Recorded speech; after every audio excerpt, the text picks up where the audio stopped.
सुप्रभातम बच्चों।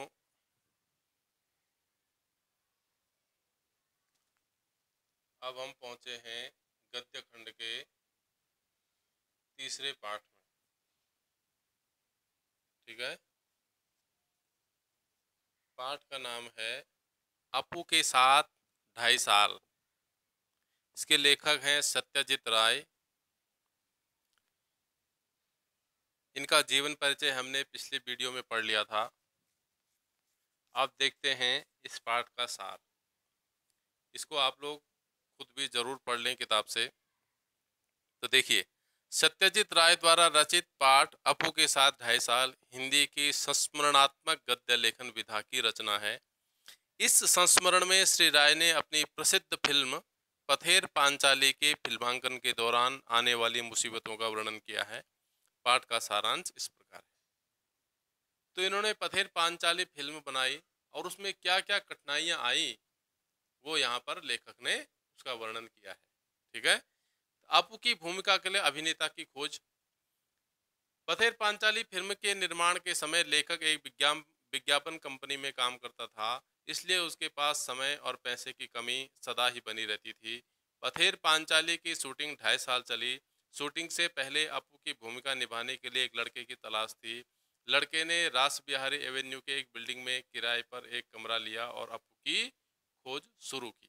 ठीक है। तो क्या है, लेखक विज्ञापन कंपनी में काम करता है, समय कम मिलता है, पैसे की कमी होती है, तो धीरे धीरे पैसा इकट्ठा करते हैं, समय निकाल करके फिल्म की शूटिंग करते हैं।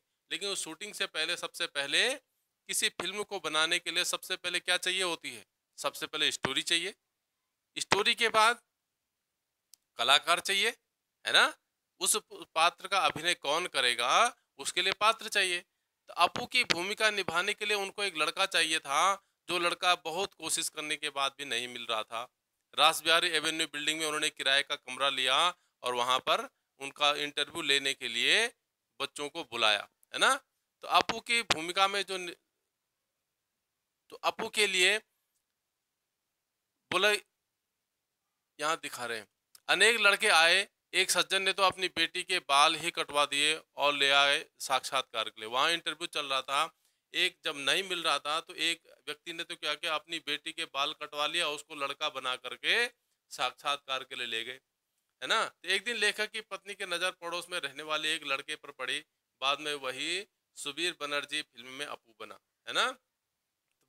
बहुत कोशिश करने के बाद भी नहीं मिला, अब मिला तो बगल में ही मिल गया, है ना। तो फिल्म बनाते बनाते जैसे जैसे समय बढ़ने लगा, लेखक के मन में भय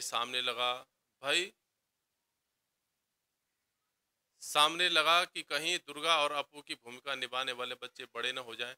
परंतु सौभाग्य से ऐसा हुआ नहीं। 80 बरस की चुन्नी बाला देवी भी जीवित रही, है ना।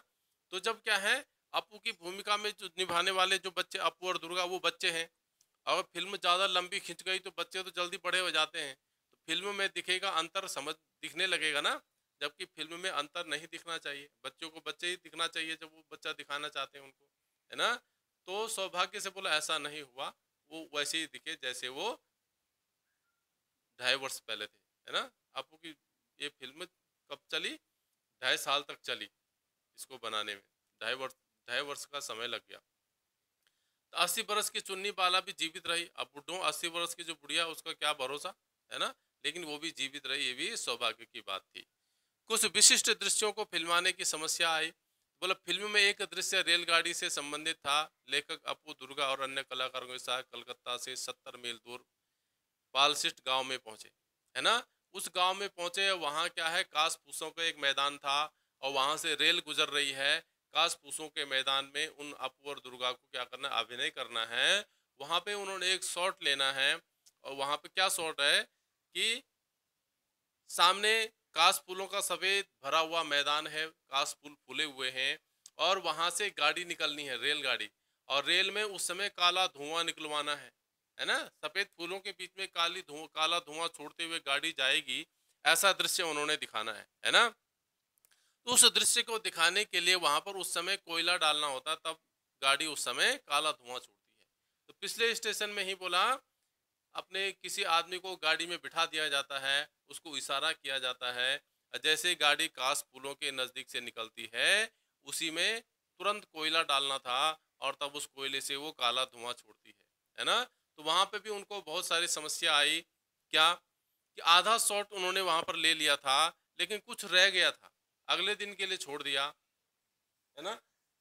कि अगले दिन ले लेंगे। अगले दिन जब तक गए तब तक वो काश फूल क्या है, जानवरों ने खा दिए और तहस-नहस कर दिया। तो आधा शॉट वैसे ही रह गया। तो उनको वो शॉट बोला अगले साल जब वो काश फूल फूले, तब जा कर के वो शॉट उन्होंने पूरा किया, है ना? इस तरह की समस्या आई। कुत्ते की भूमिका, कुत्ते की भूमिका में भी जो कुत्ता रखा था, वो मर गया। और जब अब फ़िल्म में 2 कुत्ते तो नहीं दिखा सकते ना, कुत्ता एक जैसे ही होना चाहिए। तो उसी की तरह एक दूसरा कुत्ता मिल जाता है ना? और वो कुत्ता लेकिन सिखाया हुआ नहीं था। पहला वाला कुत्ता तो सिखाया हुआ था, लेकिन ये वाला कुत्ता सिखाया हुआ नहीं था। तब इसके मालिक को आगे-आगे कुछ उसके ऐसा शॉट था कि अप्पू के हाथ में मिठाई है और उस मिठाई के पीछे कुत्ते को भागना था। अब सिखाया हुआ कुत्ता तो भागता, लेकिन ये भाग ही नहीं रहा है। तब उसके मालिक को बुलाया गया, उसके मालिक के कहने पर, उस मालिक के पुचकारने पर तब वो कुत्ता उसके पीछे-पीछे भागा, तब वो शॉट उन्होंने पूरा किया। ऐसे ही मिठाई वाला श्रीनिवास है, श्रीनिवास भी काफ़ी बरस के हैं और फ़िल्म की शूटिंग आधी हुई, उनके पैसे ख़त्म हो जाते हैं। फिर जो कलाकार जो फ़िल्म बनाने वाले हैं, सत्यजीत राय जो हैं, ये विज्ञापन कंपनी में काम करते हैं, पैसा इनके पास कम होता है, तो फिर उन्हें पैसे इकट्ठे करने के लिए कुछ समय लिया, इतने में समय लग गया, इतने में वो मिठाई वाला का भी आधा शॉट इन्होंने लिया था और वो मिठाई वाला मर जाता है ना? तो दूसरा मिठाई वाला आप लाएँगे तो वैसे नहीं लगेगा, है ना? तो फ़िल्म में अच्छा नहीं लगेगा। तो उसी के अब शकल का तो मिला नहीं, तो उसी के डील-डॉल का, उसी की कद-काठी का दूसरा व्यक्ति लाए, लेकिन उसको फिर पीछे से दिखाया गया, है ना? जो वास्तविक मिठाई वाला जो पहले दिखाया था, उसमें तो उस मिठाई वाले को गेट से अंदर आते हुए आगे से दिखाया, है ना? दूसरे शॉट में उसको पीछे से दिखाया। डील डॉल तो वैसे ही लग रहा है, लेकिन चेहरे से वैसे नहीं लग रहा है, इसलिए उसको पीछे से दिखाया गया। लेकिन फ़िल्म में पता नहीं चल रहा है कि श्रीनिवास की भूमिका निभाने वाले 2 व्यक्ति हैं। ऐसा लगा कि एक ही व्यक्ति है ना? अब वर्षा के दृश्यों का फ़िल्मांकन, वर्षा का दृश्य भी दिखाना था कि बारिश हो रही है और अप्पू और दुर्गा बारिश में कुछ कर रहे हैं, कोई गाना कर रहे हैं, कुछ नाच-गाना कर रहे हैं, उसका शॉट लेना था। लेकिन बोला वहाँ भी क्या है, बारिश का इंतज़ार करना पड़ा, पैसे ख़त्म हो जाते हैं बारिश के समय। फिर क्या है, वो बारिश का इंतज़ार करना पड़ता है। जब आसमान में बादल छाते हैं तो हम लोग बल्कि कैमरे वगैरह लेकर के पूरे तैयार हो जाते हैं। ना हो तो फिर वैसे ही वापस जाना पड़ता है। तो वो भी बड़ी मुश्किल से वो शॉट भी हमने पूरा किया जैसे-तैसे। अगला है फिल्मांकन स्थल की समस्याएं। लेखक को अपनी फिल्म के लिए बोडाल गांव अधिक उपयुक्त जान पड़ा। वो बोडाल गांव में गए, वहां भी उनको काफी सारी दिक्कतों का सामना करना पड़ा। वहाँ घर, स्कूल, खेत, मैदान, पोखर, आम के पेड़, बांस के झुरमुट सब थे। परंतु लेखक का यहाँ कुछ विचित्र लोगों से भी पाला पड़ा। एक सज्जन थे सुबोधा, वो अकेले रहते थे, मन ही मन बड़बड़ाते रहते थे। फिल्म वालों से उन्हें खास खुन्नस थी, यानी नफरत थी। अतः लेखक को फिल्म वाला होने की बात जानकर वे चिल्लाने लगे, मारो इनको लाठियों से। वास्तव में ये मानसिक रूप से अस्वस्थ थे, है ना? वो आते जाते लोगों पर छींटा-कसी करते थे। किसी को हिटलर, किसी को रूजवेल्ट, किसी को चर्चिल और किसी को अब्दुल गफ्फार खान कहते थे। वे सबको पाजी कहते और अपना दुश्मन समझते थे। इसी प्रकार एक धोबी को भाइयों और बहनों कहकर किसी भी राजकीय मसले पर भाषण देने की आदत थी।